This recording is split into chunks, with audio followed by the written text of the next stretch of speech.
good morning, or actually it's afternoon. Good afternoon as you are seeing this.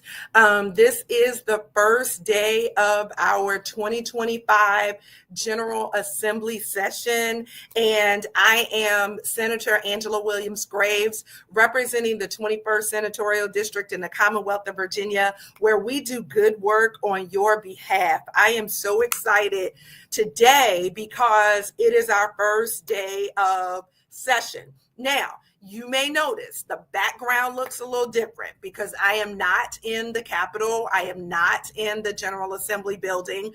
And if you have been paying any attention to the news, you know that Richmond has had some issues due to the snow and the storm. They've had some issues with water. Like we don't have any, or we didn't have any. Now, a lot of places in Richmond do have water, including my hotel, which was the case for most of the day yesterday. And then last night, the water, we didn't have water anymore.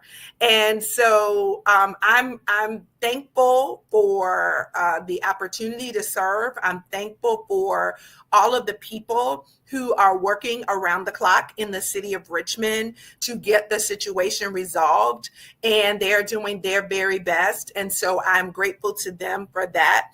And for the amenities that we do have still, I'm grateful for that. I'm grateful for you all because you're tuning in to see our special session, What's Up Wednesdays, How a Bill Becomes a Law.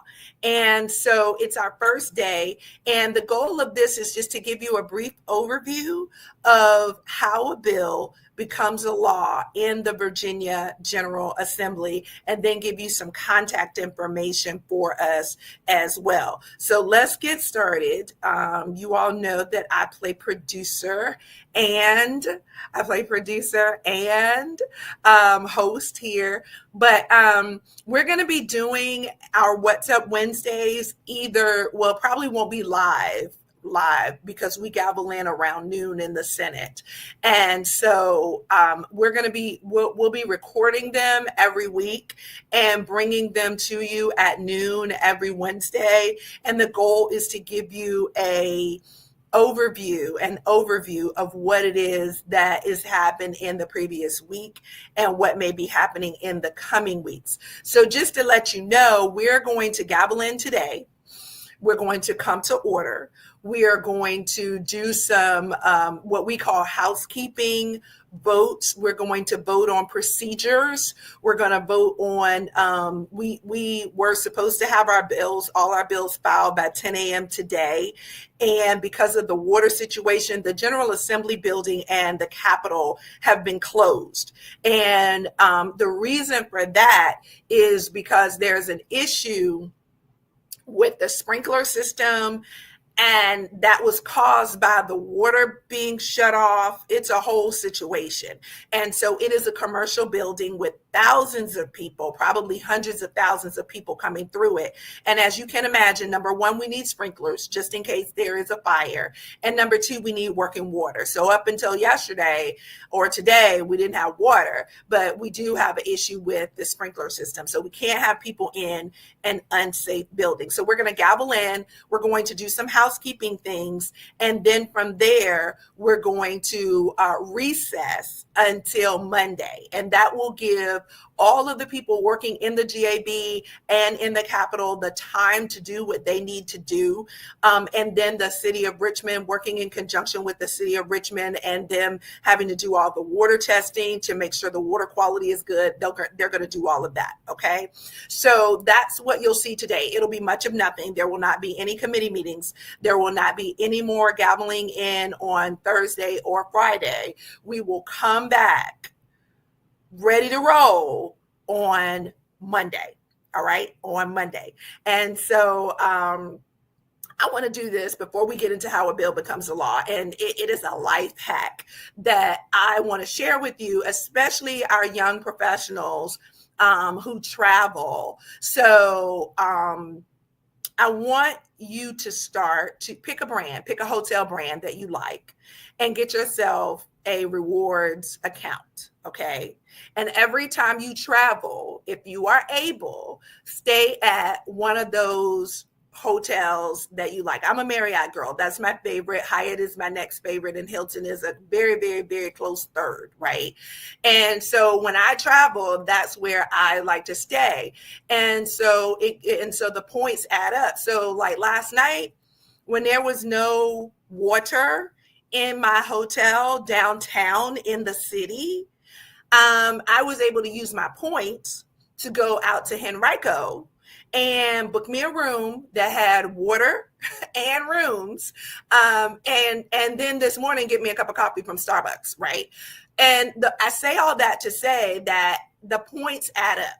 And nobody told me this until I was like in my mid 40s. And I had done a lot of traveling and not known about rewards cards, not rewards cards, rewards accounts, not know anything about that in all the traveling that I had done. And so there is a benefit. They are not just trying to sell you something, because that's what I thought. They're not just trying to sell you something.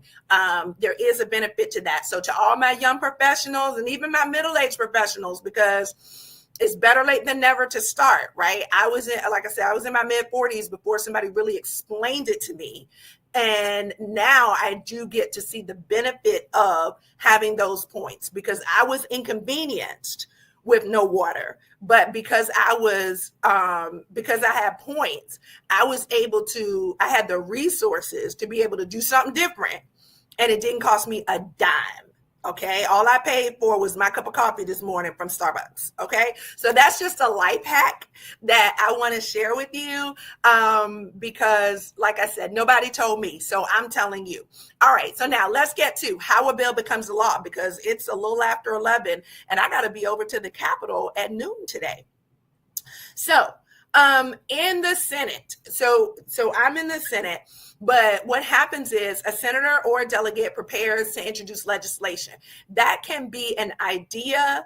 It can be an amendment of an existing law.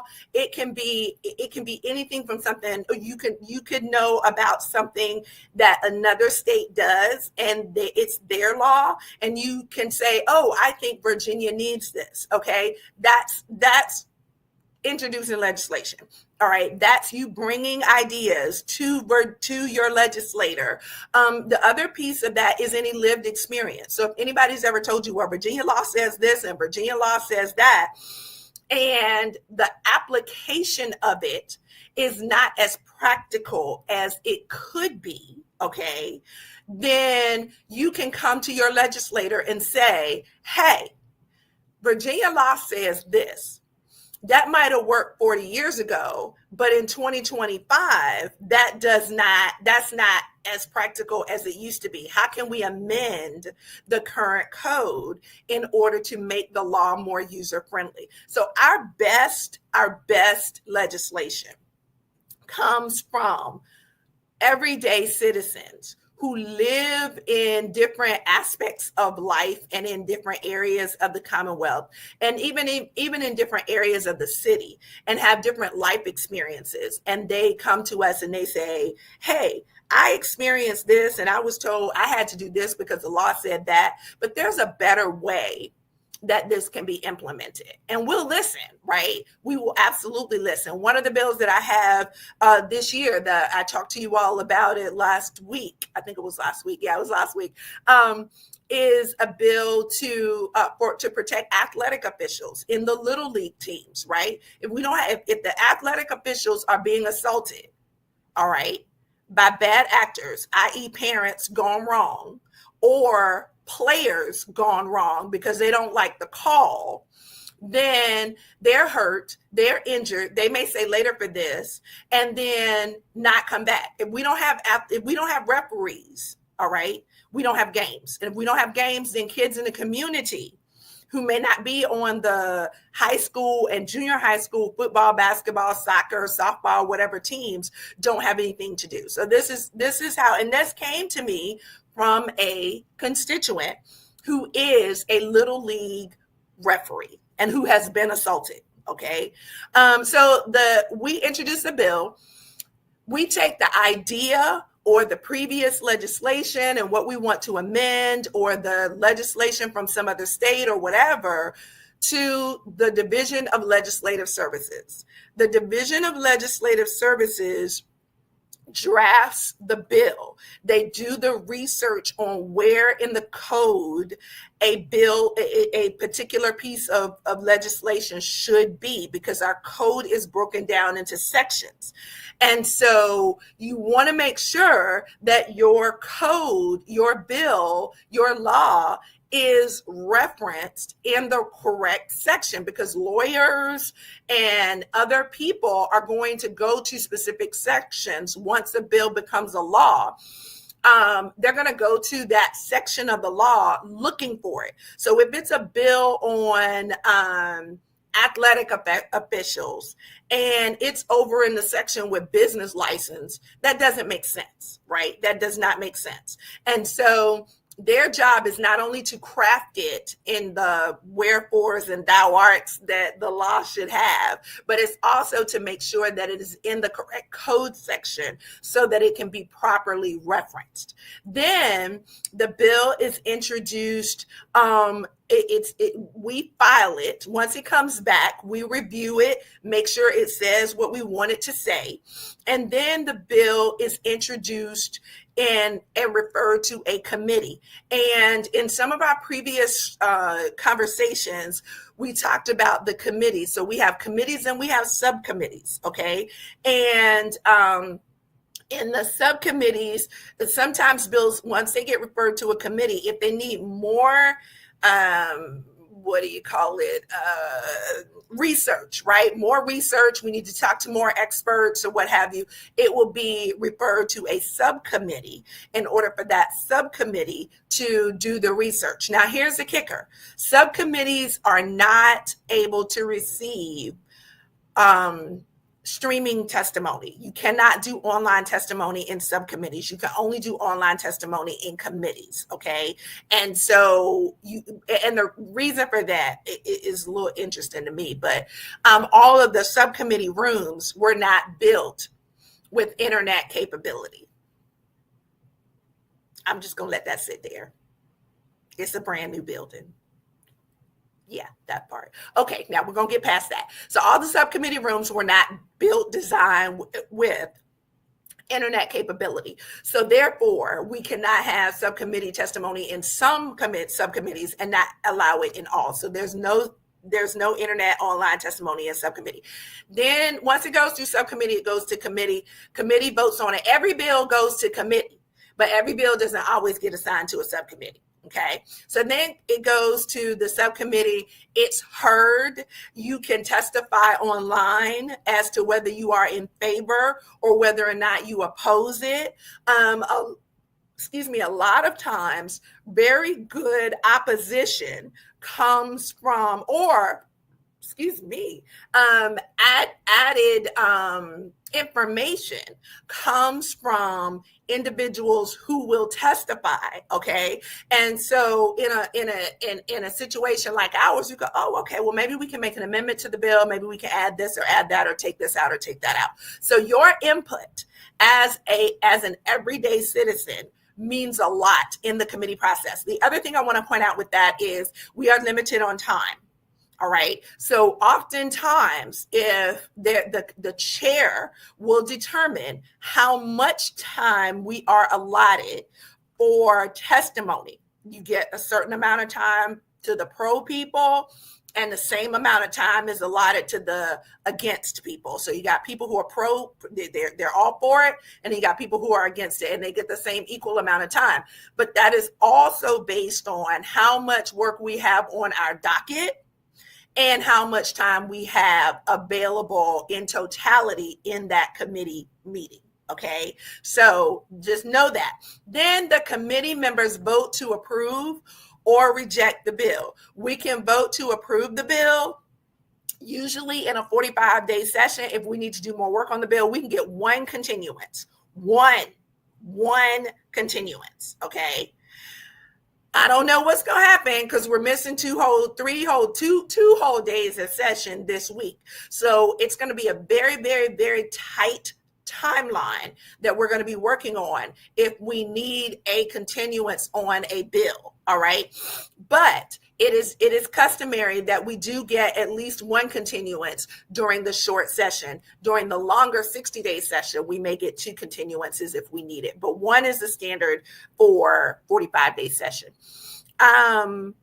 The first read, so once it comes out of committee, then it goes to the floor. All right. So it will go to the Senate or the House floor, depending on where it originated. So you'll see HD 829, SD 835. That means House Bill 829 and Senate Bill 835. Okay. So that's what those HD and SDs mean. Senate Bill, HB, I'm sorry, and SB. Senate Bill and House bill. All right. I think I'm still thinking about elections because we Democrats kept our majority in the House, if y'all haven't heard already. And thank you for your support. Our Senate candidate, Kanan Sirnivasan, is going to join us once his results are certified in the Senate in District 32, Senate District 32. And then JJ Singh is going to be sworn in today in the House of Delegates for House District 26. Our rules of operation are different than the House rules of operation. That's a whole nother conversation. But congrats to them, and thank you all for all your support and all your help. Now, second read. So first read, the bill is read for the first time by the clerk. Sometimes, a lot of times, we waive the first reading. Okay, you'll hear that term. We waive the first reading. Then the second reading is the bill is read for the second time and is amendable. Okay, so then we can make amendments to the bill during the second read. It's not often that floor amendments are made. That's what that's called once it gets to the floor. It's not often that floor amendments are made. However, it does happen. And so if there is a floor amendment, that's the time for it to happen. And then on third read, the bill is voted on third read. Okay. During that time, that's when any discussion for the bill is also had or questions are asked to the patron. Okay. Also, if the bill is passed, the bill would be communicated to the opposite body, meaning that everything that passes in the Senate will then be communicated to the House, and everything that passes in the House will then be communicated to the Senate. Okay. And then that process starts all over again after what we call reconvene. And we talked about that in our last session. All right. So now once the bill goes through the same process in the opposing body, but I prefer opposite body. If there are any differences between the House and Senate versions, any differences. It could be shall and may. It could be the cost will be $3 versus $5. The waiting period is 8 days versus 4 days. If it's the same bill, but it passes in two different formats with different language, then a conference committee is created to resolve it. And what that simply means is most of the time, the bill the patron of the bill, whoever the senator or the delegate is who introduced the legislation, is called the patron. The patron of the bill will then will be assigned usually to the conference committee and work with the other side to come to a resolution. And then that resolution is voted on in both bodies in the same format with the same language. Then after the bill has passed both the houses, both the Senate and the House of Delegates, it is printed as an enrolled bill and examined and signed by the presiding officer of each house. So each chamber has to, either the lieutenant governor in the Senate or the Speaker of the House in the House of Delegates signs off on the legislation that is approved by both bodies. If it's not approved by both chambers, it dies. So sad, too bad, you're dead. Okay, I know, right? But the bill dies, and sometimes that happens, and we bring a bill back the next year because we work on it over the spring and the summer, and we bring it back next year. And sometimes it's like good try, but we keep moving forward, right? Because we can't always keep rehashing bills over and over and over again. There's a saying in the General Assembly that says, "Don't get married. Don't get married to your bill." All right, it's just a bill. Do not get married to your bill. The bill then is sent to the governor for his approval, where he may do one of three things. He can sign the bill into law, which is what I always advise for my bills. Okay, just sign it, governor. All right, I know what I'm talking about. We know what we're talking about. Just sign a bill. The second thing that can be done is the bill can be amended by the governor and returned to the General Assembly. And that process is called reconvene. When we come back about 30 days after session ends, after sine die ends, then reconvene happens. And then all of the bills that the governor amended, or number three, he vetoed, are back up for grabs again. They don't go through the process. It's just we vote on the amendments or we vote on the veto. So we vote on the amendment if we accept the amendment, because sometimes the governor's office is considerate and they work with us on the amendments and they tell us what their reasons are, and their reasons may be valid. Other times they tell us what their reasons are and their reasons are not valid. And then there are times they just amend our bills and don't even tell us, okay, and send it back, right? And they're like, deal with it. And so if we don't feel like their amendments are rational or reasonable, then we do not accept their amendments and the bill dies, okay? Then there is the opportunity to override the veto. All right. And so you need a supermajority to override the veto. And that just usually doesn't happen. I've never seen it happen in my 4 years, but I'm certain it has, but it's just not the common thing to do. But both chambers have to override the veto. So you have to have a supermajority in the Senate and a supermajority in the House of Delegates. And that is true bipartisanship. To be perfectly honest with you, that is true bipartisanship, because we only have a majority. We do not have a supermajority in the House or the Senate. So anyway, we'll get into that another time. So then after the bill is signed by the governor, the bill is sent to the clerk's office and assigned a chapter number. Bills are then enacted on the first day of July. So you may have heard on the news, we've got some new bills coming on July 1st. And this is what the changes are based on this action in the General Assembly. It's also possible that bills go into effect January 1. That is what if there is no start date in the bill, it's July 1.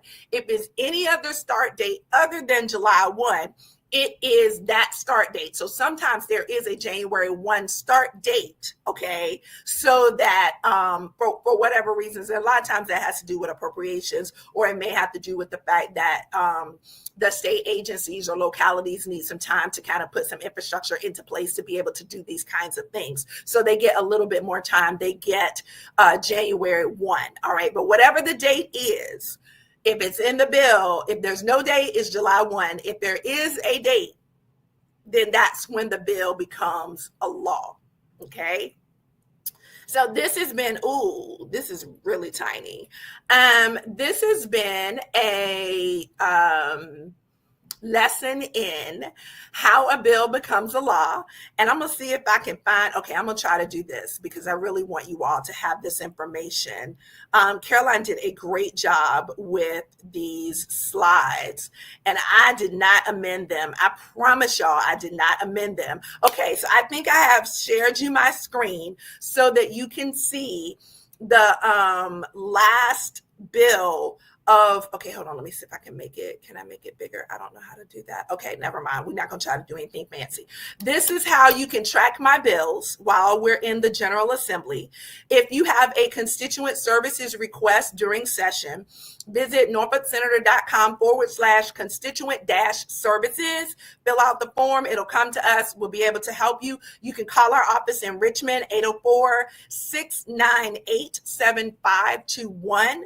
or you can reach out to us on via email. You can send us an email, info@norfolksenator.com, info@norfolksenator.com. And I just want to say thank you for the opportunity to serve you, for the opportunity to be your senator. Okay, hold up. What did I do here? Hold on. I did something. Okay, here we go. Got it. All right. I just want to say thank you for the opportunity to serve you. Thank you for the opportunity to represent you. Thank you for the opportunity to be your senator representing the city of Norfolk. I do not take that lightly, and I am so grateful and gracious for the opportunity to do this work here in this space on your behalf. As I always say to you, I'm trying to think if there's anything else I need to tell you. Oh, Norfolk on the Capitol Day is January 22nd. Norfolk on the Capitol Day is January 22nd. You can go to the website at norfolksenator.com and you can register for Norfolk on the Capitol Day. Make sure you follow us on social media, because we'll be posting updates there. But thank you for your time. Thank you for your interest. Thank you for the opportunity to serve. And as I always tell you, and especially in 2025, y'all know I love you, right? You know that I love you and I appreciate you. And I want you to know, and I don't want you to ever forget, that you are a walking, talking, living, breathing miracle. All right. Take care. Be safe. Stay warm. And I will see you all next week. God bless.